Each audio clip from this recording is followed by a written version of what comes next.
माटी कहे कुम्हार से, तू क्या रौंदे मोहे, एक दिन ऐसा आएगा मैं रौंदूंगी तोहे। एक दिन संत कबीर अपने आश्रम में बैठे थे और उनके पास एक उनका चेला आया और उसने आके गुरुजी को प्रणाम करके कहा, गुरुजी मैं कुम्हार का काम करता हूँ, पर मुझे हमेशा यहाँ एक सवाल है कि अपने बताया कि माटी कहे कुम्हार से, तू क्या रौंदे मोहे, एक दिन ऐसा आएगा मैं रौंदूंगी तोहे। इसका मतलब क्या हुआ? संत कबीर ने कहा, बेटे मैं तुम्हें इसका अर्थ एक कहानी से समझाऊंगा। संत कबीर एक कहानी कहते हैं। यह कहानी एक छोटे से गांव में एक कुम्हार के बारे में है जिनका नाम रामू था। वह अपने पिता के साथ कुम्हारी का काम करता था और दिन रात मिट्टी से मिट्टी के बर्तन बनाने में लगा रहता था। रामू का गांव छोटा था, लेकिन वह अपने काम में बहुत ही मेहनती और कुशल था। एक दिन जब रामू अपने काम कर रहा था, वह एक मोटी माटी की पुरी दिखाई दी जो उसके बर्तन बनाने के काम में बहुत उपयोगी हो सकती थी।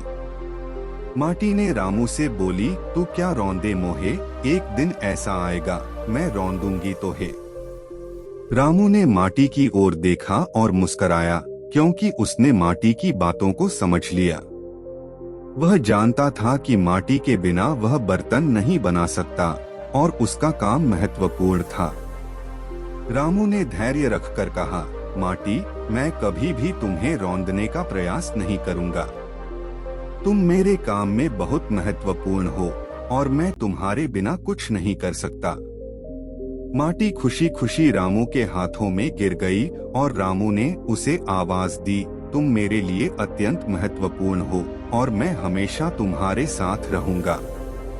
इसके बाद रामू ने माटी की मदद से बहुत सारे बर्तन बनाए और वह सबको बेचते थे। उनके बर्तन बहुत ही पुराने और स्थायी थे और गांव के लोग उनकी बर्तनों को पसंद करते थे। रामू का कारोबार बढ़ता गया और वह और अधिक मेहनत करने लगे। एक दिन गांव में एक बड़ा मेला आया और रामू ने अपने बर्तनों को मेले पर बेचने का निर्णय लिया।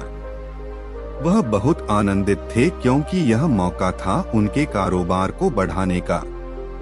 मेले के दिन रामू ने अपने सबसे सुंदर बर्तनों को दिखाने लगे और लोग उन्हें खरीदने लगे। उनके बर्तन इतने प्रशंसित हुए कि वे जल्दी ही सभी खत्म हो गए। लोग उनके प्रति अपनी आपकी आदर और समर्थन दिखाने लगे और रामू के कारोबार का स्थायी रूप से विकास हुआ। रामू के सफलता की कहानी गांव में फैल गई और वह अपने माटी के साथ हमेशा कृतज्ञ रहे। माटी की बिना उनका कारोबार संभावना नहीं था और वह इसका पूरी तरह से ज्ञात थे। रामू ने कभी भी माटी को उसके मूल्य के आधार पर नहीं देखा, बल्कि वह उसके महत्व को समझते थे। इस कहानी से हमें यह सीखने को मिलता है कि हमें अपने कामों के महत्व को समझना चाहिए और दूसरों का सम्मान करना चाहिए। इसके बाद गांव में एक नया सच्चा साथी मिला और रामू ने अपने बर्तनों के साथ खुशियों का नया जीवन बिताने लगे। उन्होंने दिखाया कि माटी की सच्ची महत्वपूर्ण होती है और वह उसके साथ खुश रहते हैं। संत कबीर ने कहा, बेटे माटी कहे कुम्हार से, तू क्या रौंदे मोहे, एक दिन ऐसा आएगा मैं रौंदूंगी तोहे। इसका मतलब है कि हमें जीवन में कभी भी अभिमान नहीं करना चाहिए और किसी को नीचा नहीं समझना चाहिए, क्योंकि सबको मिट्टी में मिलना है एक दिन। इसलिए अपने पैसे का विद्या का घमंड मत करो, क्योंकि एक दिन ऐसा आएगा कि हमें मिट्टी में मिल जाना है। केवल हमारे अच्छे कर्म ही हमारे साथ आएंगे। इसलिए सबके साथ प्यार से रहो, किसी को नीचा मत समझो और अच्छे काम करो। यही इसका मतलब है, क्योंकि हम सबको एक दिन मिट्टी में मिलना है। ये मिट्टी को देखकर ये याद करना चाहिए। वो कुम्हार ने संत कबीर को प्रणाम किया और संतुष्ट होकर वहां से चला गया। दोस्तों, संत कबीर हमें भी समझते हैं कि हमें अपने पैसे या विद्या में घमंड होता है। पर हम जब मिट्टी की तरफ देखें तब याद रखना चाहिए कि हमें इसमें मिल जाना है एक दिन।